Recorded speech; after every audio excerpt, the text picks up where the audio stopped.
diamonds seem to be the focus today.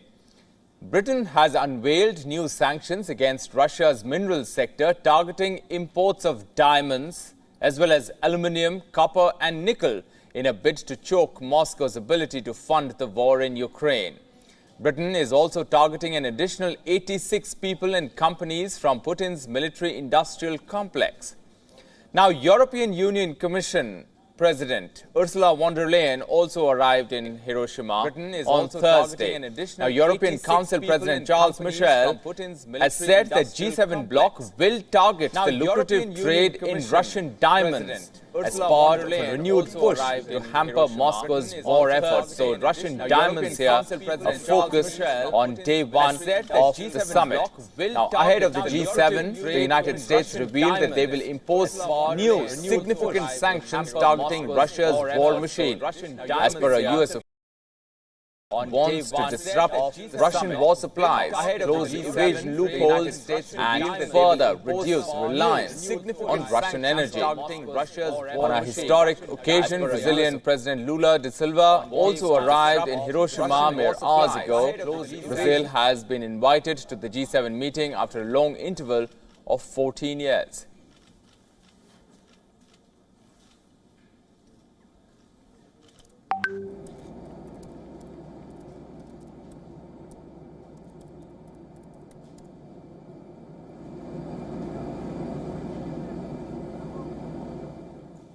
And Indian Prime Minister Narendra Modi will also be attending G7 summit. He has a power-packed schedule. Let's go across to him, who has a great explainer for us. Thank you so much, Rohit. It's quite a packed schedule. Let's see if we can keep up here.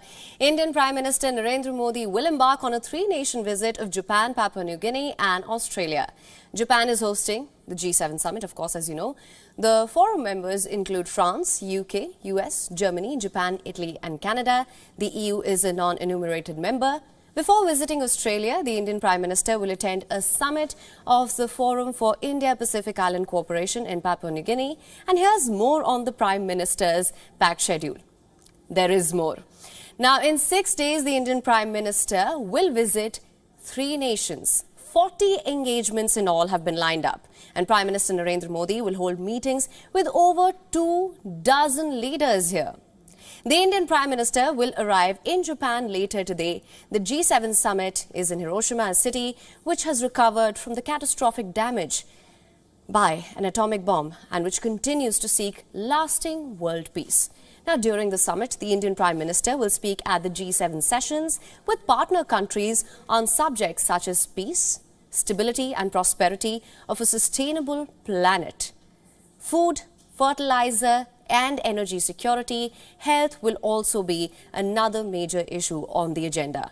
Prime Minister Modi will also speak on other issues of global importance such as climate change and environment as well as gender equality. Resilient infrastructure, development cooperation. Remember, this visit to Japan, it also includes bilateral meetings with Prime Minister Fumio Kishida, other G7 leaders, of course, as well. As I mentioned here, bilaterals with Prime Minister Fumio Kishida, other G7 leaders. The Indian Prime Minister will then travel to Papua New Guinea.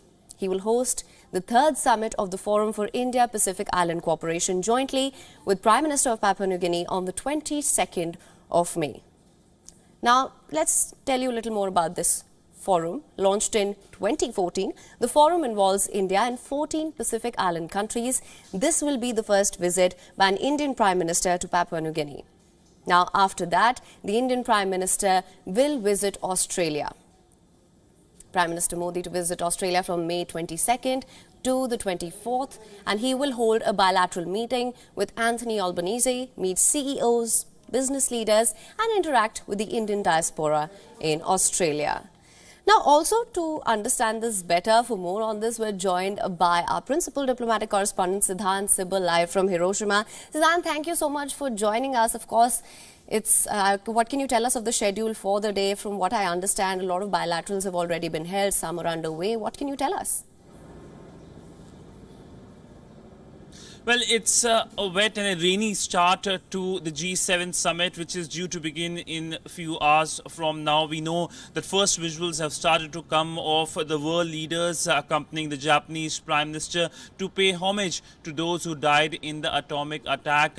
I'm standing right now inside the International Media Center because it's very rainy outside, and the world's media has descended as well to give minute details of what will transpire today. Now, we know that today there will be number of working level engagement between the leaders. We will see first shots of the leaders sitting together, and we know that and as you pointed out, Russia-Ukraine conflict, China remains the big worry. By Sunday, we will see the joint statement being released, and some kind of sanctions by the Americans are also expected. Yesterday was basically the day of number of bilaterals. The Japanese Prime Minister had bilaterals with number of his counterparts, US President Joe Biden, the German Chancellor, the British Prime Minister. And one thing that was common when it comes to all these bilaterals was that is the Russia-Ukraine conflict and the Chinese aggressive actions, along with, of course, the North Korean missile test. So we will